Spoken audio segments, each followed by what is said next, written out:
푸틴과 김정은보다 못하다는 동아일보의 사설이 큰 화제인데 전문 그대로 보고드립니다. 결국 대통령이 오랜 침묵을 깨고 신년 대담을 통해 입장을 밝혔으나 사태를 종결짓기는커녕 새로운 논란거리만 보태고 말았다. 명품백 논란에 대해 아쉬운 점은 있다는 내용도 아쉽지만 4일 녹화한 대담을 3일로 내보내는 형식은 더 황당한 것이다. 민주주의 국가에선 유례를 찾기 힘들어 독재 국가를 뒤져봤더니 김정은도 2019년 1월 1일 자정 신년사를 녹화해 그날 오전 9시 바로 내보낸 것으로 나온다. 블라디미르 푸틴 러시아 대통령은 지난해 말 내외신 기자 600명을 모아놓고 4시간 생방송으로 연례 기자회견을 했다. 질의응답 모두 사전 각본이 있었겠지만 대선 출마하지 말고 젊은이에게 양보하라는 실시간 여론까지 그대로 방송했다. 드라마도 쪽대본으로 생방하다시피 하는 나라에서 대통령 기자회견은 왜 사전 제작하나? 명품백 사건도 초기에 제대로 대처했더라면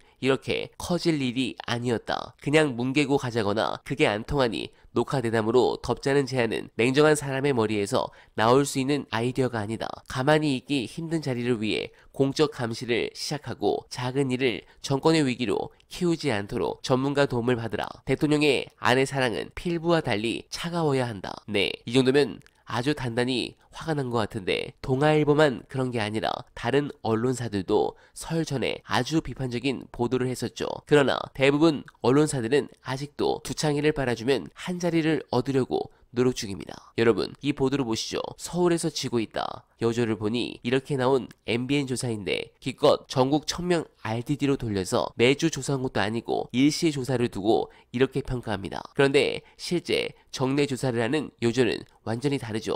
민심이 왜 이렇게 굳어지고 있는가? 훌륭한 분석 보시고 이어가 보겠습니다.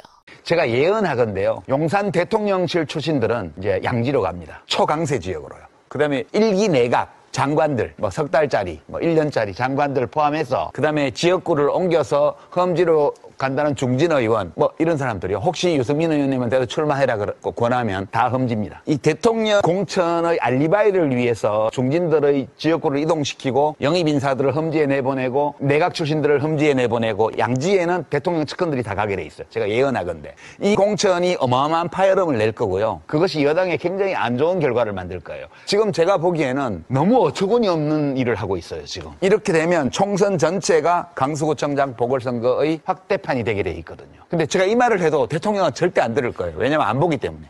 네, 그렇습니다. 실제 민심은 완전히 굳어지고 있는 상황입니다. 냉정하게 어제 천공 영상도 그렇죠. 저는 사실 굉장히 충격을 받았고 앞으로 더 나올 영상도 있다고 확신합니다. 해당 부분은 이렇게 푸는 것이 현명한 대처라고 생각합니다. 최 목사 본인의 안위를 위해서도 더 많은 카드를 가지고 있어야 하죠. 지금 윤석열과 김건희는 머리가 터질 것 같을 겁니다. 천공과 정권과의 커넥션에 대해서 뭘 얼마나 더 알고 있고 영상을 확보하고 있는지 파악하느라 난리가 났겠죠. 그리고 최 목사는 현재까지 공개한 것보다 훨씬 치명적인 내용들을 더 확보하고 있을 가능성이 어제 영상을 정밀 확인한 결과 99%일 거라고 짐작합니다. 특히 이번에 공개된 영상에서 진령군을 언급한 것이 매우 의미심장하게 느껴집니다. 무속인이고 조선이 일본에게 국권을 빼앗기게 된 상황을 초래했었던 그 인물이죠. 하루빨리 저들이 처참하게 무너지는 그날을 간절하게 바라면서 건네바는 오늘도 최선을 다하겠습니다. 여러분 고맙습니다. 저는 지금 불안합니다. 우리 대한민국이 지난 한 50년 동안 괜찮았는데 우여곡절은 있었지만 정말 회복하기 어려울 정도의로 멍들면 어떡하지? 이런 걱정이 되게 많고요.